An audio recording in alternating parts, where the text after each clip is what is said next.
A storm brews over the ancient halls of St. Aurelius Academy, where secrets are bound tighter than the velvet chains that tie two souls together.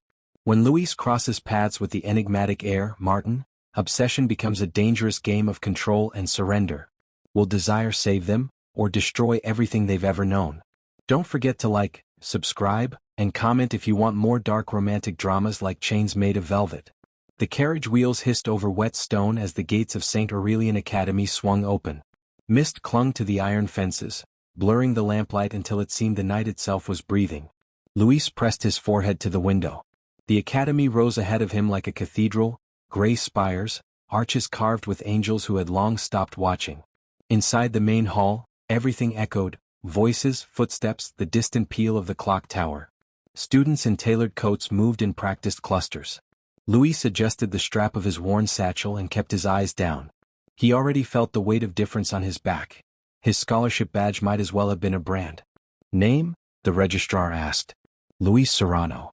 The woman's pen paused a fraction too long. Scholarship student. Dormitory East Wing. Class 4 Literature. Her tone carried both pity and amusement. Keep your distance from House Voss if you know what's good for you. He didn't know what that meant until the afternoon he went searching for the library. The library was the only place that felt honest. Rows of old books, dust and silence. Rain tapped against the glass ceiling. Louis reached for a volume on the upper shelf, stretching on his toes, when another hand, pale and gloved, closed over the same spine. Careful, a low voice murmured. That copy's older than you. He turned. The boy standing there looked like he'd stepped out of a painting. Tall, silver-haired, with eyes the color of winter seas. His uniform was immaculate, his posture effortless. Everything about him suggested authority that didn't need to be spoken. I didn't realize the shelf was reserved, Louis said. It isn't. A faint smile curved the other's lips. But the book was. Louis tried to pull his hand away. The gloved fingers didn't tighten, yet something in the air kept him still. Martin Voss, the boy said finally. And you must be the new scholarship experiment everyone's whispering about. Louis felt heat crawl up his neck. Is that what they call students here? Only the ones who pretend not to stare. Martin tilted his head, amused. You looked at me the moment you walked in. Louis swallowed. Because you were in the way. For a moment neither moved. The rain deepened, filling the silence with its rhythm. Martin released the book and stepped back, letting Louis take it. Keep it, he said. I can be patient. As Louis turned away, he felt the weight of that voice settle between his shoulder blades, like a hand that hadn't touched him yet. By evening, rumors had found him. Martin Voss, heir to the Voss Foundation that funded half the school. Charming, unreachable, dangerous in the way beautiful things often are. People said he collected those who intrigued him, only to discard them when he grew bored. Louis told himself he didn't care. Yet when a folded envelope appeared on his desk the next morning, sealed with black wax and the Voss crest, his pulse betrayed him. Tonight. South Hall, room 13. No company. No excuses. He almost tore it apart. Instead, he found himself walking through the east corridor after curfew, the air heavy with candle smoke and rain. Room 13 waited at the end of a narrow hallway. The door was half open, light spilling across the floor in a thin line. Louis pushed it wider. The room was draped in velvet, curtains, cushions, even the tablecloth beneath a single candelabrum. The scent of wine and cedar filled the air. And there by the window stood Martin. He had shed the academy jacket for a dark shirt, sleeves rolled to his forearms. The candlelight found the sharpness of his jaw, the faint silver of a signet ring. In one hand he held a strip of black velvet, trailing from his fingers like smoke. I didn't think you'd come, Martin said. I shouldn't have. Yet you did. His gaze swept over Louis, not predatory but deliberate. Curiosity then? Maybe to tell you to stop whatever game this is. Martin smiled slowly. You think this is a game? He crossed the space between them in 3 silent steps. Louis froze as the other boy lifted the ribbon. Its edge brushed his wrist, light as breath. Velvet, Martin murmured. Soft enough to bind without bruising. I thought it suited you. Louis's throat tightened. And if I refuse? Then you'll prove me wrong. The silence pressed closer, thick as the velvet itself. The candles flickered. Somewhere, thunder rolled. Louis could hear his own heartbeat, too fast, too loud. Martin's expression softened, just barely. You flinch, he whispered, but you don't pull away. Louis stepped back at last, every nerve humming. I don't belong to your world, Voss. No, Martin said. But for tonight you're standing in it. For a heartbeat, the distance between them seemed to vanish, words caught halfway to something else. Then Martin let the ribbon slip from his fingers, it fell soundlessly onto the carpet. Luis turned and left before he could look back. The corridor outside was cold, but the chill couldn't erase the heat that clung to his skin. He walked until the lamps blurred and his breath steadied, though the echo of Martin's voice followed him through every shadowed turn. Behind him, in the candlelit room, Martin picked up the fallen ribbon and wound it around his wrist, smiling to himself. The rain had been falling in relentless sheets for hours, drumming against the slate rooftops of St. Aurelius Academy and turning the cobblestone courtyards into slick, gleaming mirrors of the night sky. Luis hurried along the east wing corridor, clutching his satchel as if it were armor. Each flash of lightning illuminated the Gothic arches and carved gargoyles, making them appear alive, eyes glinting in the shadows. He had not expected the storm to swell so suddenly, and now, soaked to the bone, he cursed his own miscalculation. He was meant to meet Martin in the library for a private tutoring session, a favor that Martin insisted would help him adjust to life here, though Luis had long suspected it was less about assistance and more about control. The thought made his stomach tighten, but he could not deny the flutter of curiosity that had persisted since their first encounter in the library. As he pushed open the heavy oak door to the library, the familiar scent of old parchment and polished wood wrapped around him. Candles flickered along the walls, lending the room a subdued amber glow. But the library was empty, except for one figure by the window, where the rain streaked the glass in silver ribbons. Martin Voss. He was leaning casually against the sill, sleeves rolled to his forearms, hair damp and clinging slightly to his pale skin. His gaze was fixed on the storm outside as if he drew strength from it. When he saw Luis, the faintest smile tugged at his lips, one that promised both amusement and warning. Late, Martin said, voice low, smooth, almost a caress. Luis swallowed, gripping his satchel tighter. The rain, it caught me off guard. Martin stepped forward, the softest sound of leather against stone. Excuses bore me, he murmured, his eyes piercing, studying him as though weighing his courage against his hesitation. But you are here now. That will suffice, for the moment. Luis felt a heat rise to his cheeks. There was something in Martin's presence that unsettled him, something electric in the way he moved, calm, deliberate, and undeniably close. The air between them felt charged as if the storm outside had seeped into the room itself. You don't have to do this, Luis said, finally meeting his gaze. The tutoring. Whatever this is. Martin tilted his head slightly, still smiling. Ah, but you do not yet understand. This is not for me. It is for you. And yet, his voice dropped to a whisper. You seem to enjoy it more than you admit. Luis's pulse quickened. He wanted to step back to reclaim his space, but something held him in place. He could not explain why the nearness of Martin's body made his heart hammer as if he were standing on the edge of a precipice. A sudden flash of lightning illuminated the room. In the brief brilliance, Luis noticed Martin holding the black velvet ribbon he had seen weeks ago at the soiree. The ribbon hung loosely from his fingers, swaying slightly like a pendulum. Martin took a step closer. Do you remember this? He asked, his voice a velvet thread winding around Luis's spine. The ribbon. You flinched when I touched your wrist last time. Luis swallowed, every instinct screaming at him to step back. I remember, he said, his voice tight. Good. Martin's eyes darkened, blue-gray now nearly black in the candlelight. Because tonight, I want to see if you flinch again. Before Luis could answer, Martin extended the ribbon, letting it drift across his hand. The tip brushed against Luis's wrist, feather-light, and he shivered despite himself. There was no force in it, only suggestion, only promise. The kind that leaves the mind spinning, the skin alive, and the heart unsteady. Luis tried to speak, but his voice caught. The storm outside mirrored his pulse, relentless, urgent, and impossible to ignore. Martin leaned just enough that their shoulders nearly touched. The air was thick with tension, each movement deliberate. You are trembling, Martin murmured, his breath brushing a whisper across Luis's ear. Not from the storm, I think. Luis looked away, trying to compose himself. This isn't. Martin's hand remained near his wrist, ribbon dangling, as if testing the boundary between distance and contact. No, it isn't. But perhaps it could be. Luis's chest felt tight, an odd combination of fear and fascination binding him to the spot. He could feel the warmth of Martin's presence seeping into him like the storm itself, relentless, unstoppable. He did not step back. He did not move forward.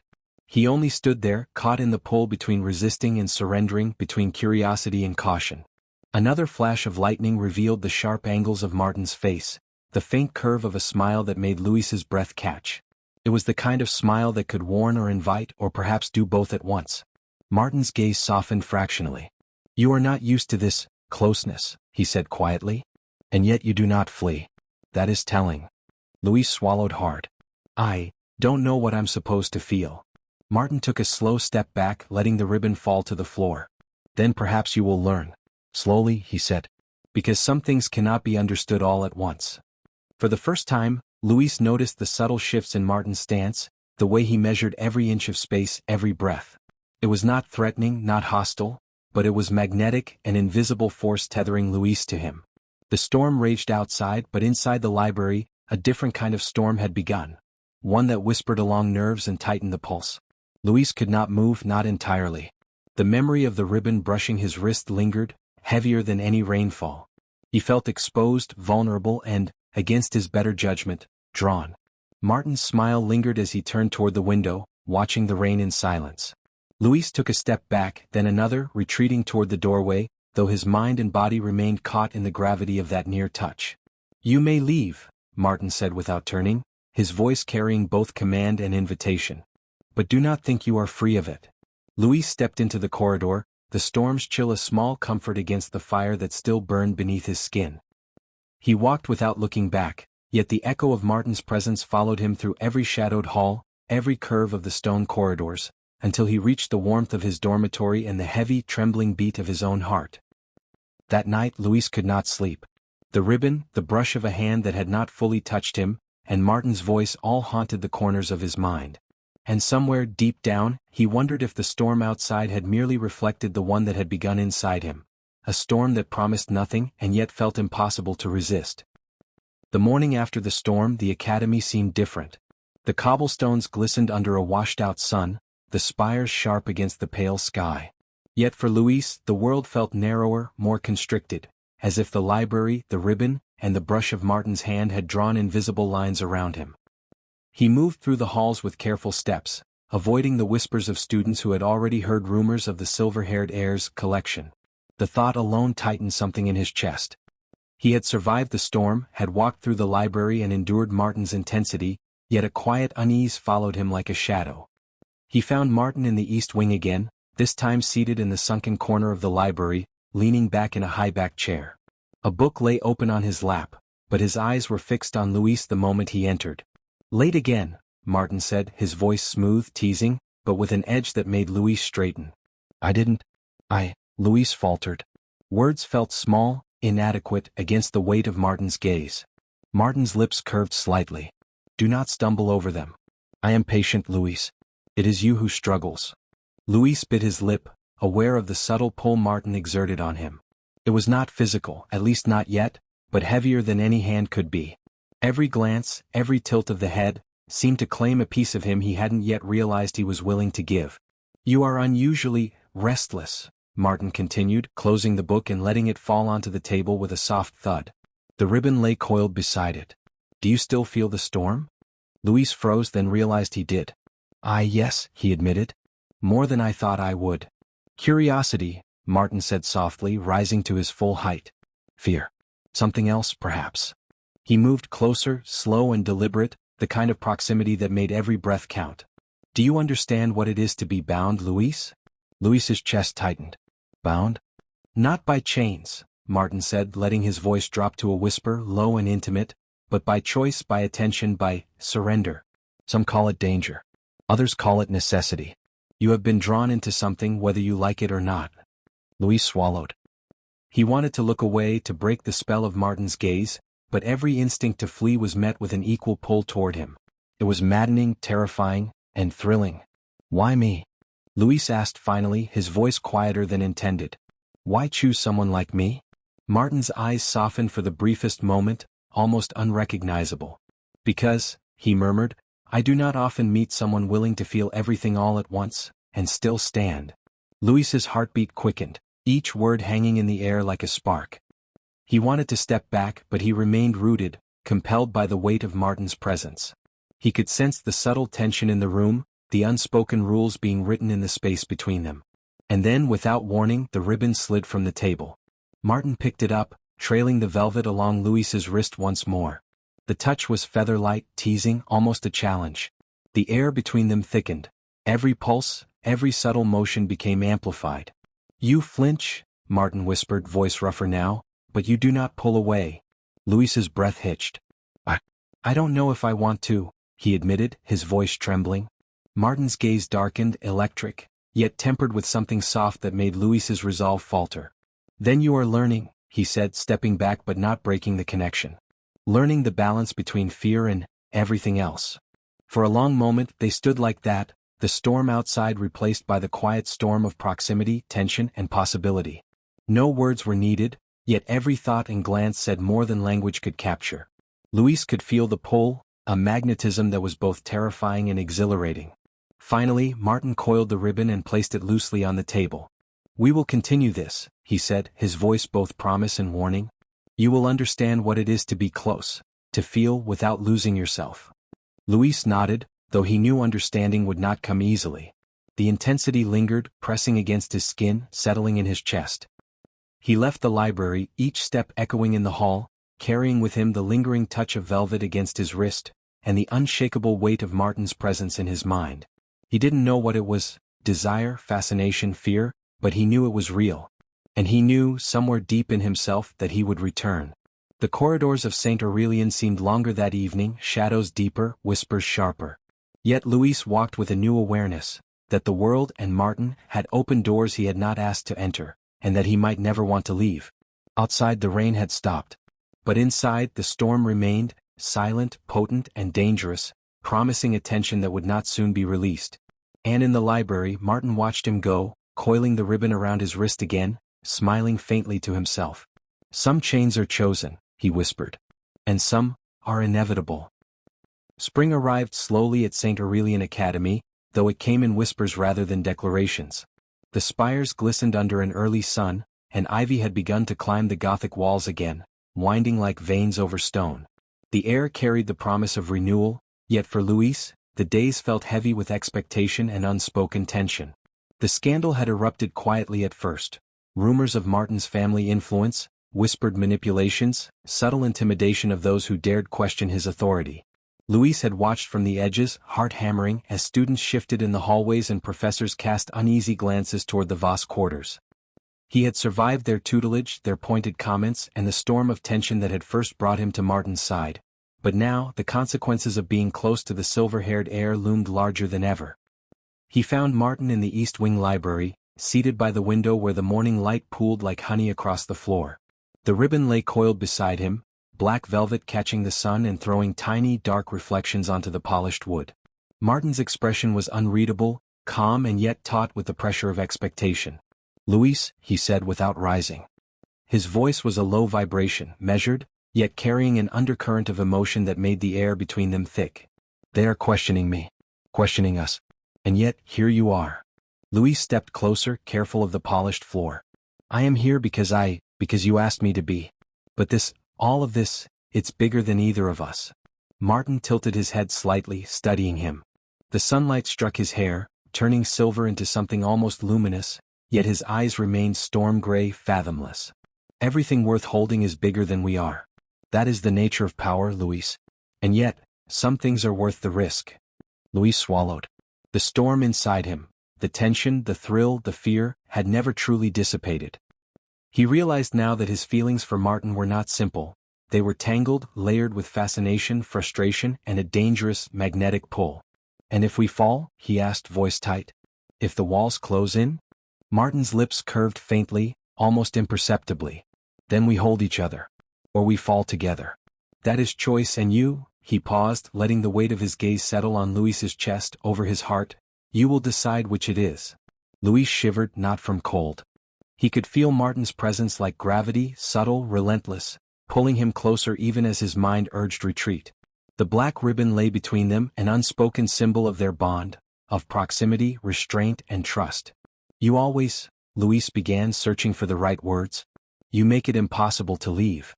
Martin rose, slow and deliberate, stepping into the shaft of sunlight that cut the library in half. He held the ribbon coiled lightly in his hand. And yet you have not run. You have chosen to stay. Louis's pulse quickened, every nerve alive. He stepped forward into the circle of warmth and shadow. Because I don't know what freedom feels like without you nearby. Martin's hand hovered near the ribbon. He did not touch Louis, not yet, but the tension of the gesture carried more weight than 1,000 words. Then perhaps it is time to understand, he said. He reached out and let the ribbon slide across Louis's wrist. The touch was feather-light, almost casual, yet loaded with the promise of connection, intimacy, and unspoken consent. Louis's breath hitched. He did not pull away. He could not. The ribbon traced the curve of his wrist, a line of black against pale skin, delicate yet insistent, symbolic and tangible at once. He could feel the pull of Martin's presence in every inch of the space between them, the silent expectation, the unspoken invitation to surrender, to trust, to closeness, to choice. This is not control, Martin murmured, voice soft, almost confessional. It is trust. And some chains are chosen, Louis. Not given, not forced. Louis met his gaze, eyes wide, heart hammering. He wanted to speak, to argue, but the words lodged in his throat. Instead, he let the ribbon rest there, the weight of its suggestion heavy and comforting all at once. The library door creaked and they both turned. A professor's distant footsteps echoed in the corridor. Martin's eyes flicked to the window, to the shadows of the spires beyond, then back to Louis. We will not be rushed, he said.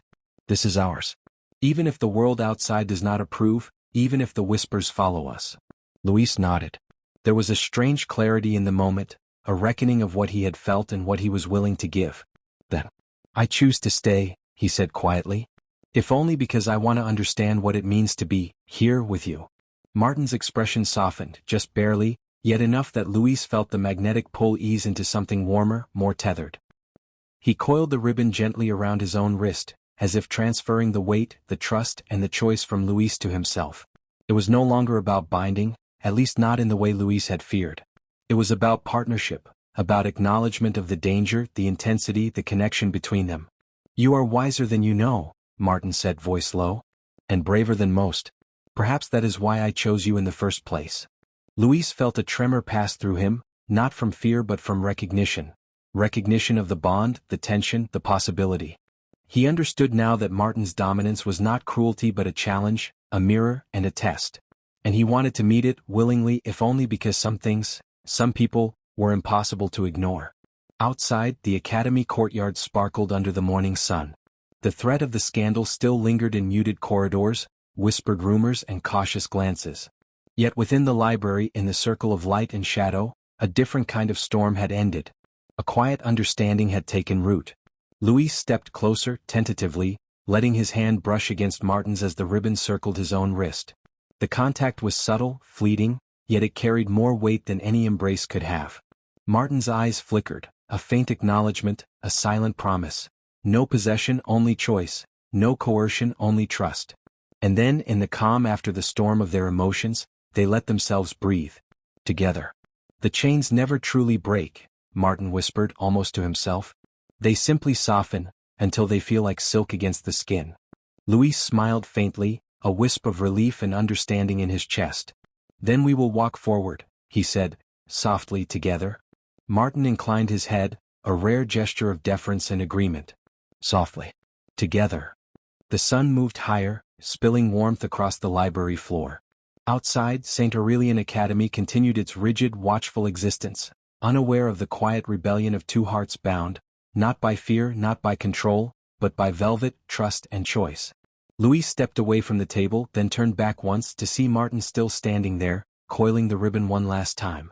The gesture was simple, symbolic, perfect in its restraint.